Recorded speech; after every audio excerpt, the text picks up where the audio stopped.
দেবচন্ডিমা সিংহ রায় একজন ভারতীয় অভিনেত্রী। 1999 সালের 29 মার্চ পশ্চিমবঙ্গের কলকাতায় জন্মগ্রহণ করেন। এই অভিনেত্রী বেশিরভাগ কাজই বাংলা টিভি সিরিয়ালে করেছেন। তিনি কাজল লতা চরিত্রে অভিনয়ের মাধ্যমে প্রধান অভিনেত্রী হিসেবে টেলিভিশনে তার ক্যারিয়ার শুরু করেন। তারপরে তিনি টেক্কা রাজা বাদশাহ, সাজের বাতি, সাহেবের চিঠি সহ আরও অনেক সিরিয়ালে কাজ করেছেন। তাকে হইচই ওয়েব সিরিজে হোমস্টে মার্ডার্স ইহুদি চরিত্রে দেখা গেছে। টেলিপর্দা থেকে বুমেরাঙে জিতের নায়িকা হিসেবে বড় পর্দায় দেখা যাবে এই অভিনেত্রীকে। এবার বাংলা থেকে সোজা মুম্বাই পাড়ি দিলেন দেবচন্ডিমা সিংহ রায়। এখন থেকে নিত্যদিন হিন্দি সিরিয়ালে দেখা যাবে এই অভিনেত্রীকে। হিন্দি এই ধারাবাহিকে দেবচন্ডিমা টেক্কা দেবেন মুম্বাইয়ের জনপ্রিয় টেলি নায়িকা নিয়া শর্মাকে।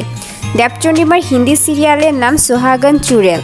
প্রথম ঝলকেই দেখা গেল অভিনেত্রীকে বিত্তশালী পরিবারের সাদামাটা সহজ সরল মিষ্টি বৌমা হিসেবে, যার নাম দিয়া।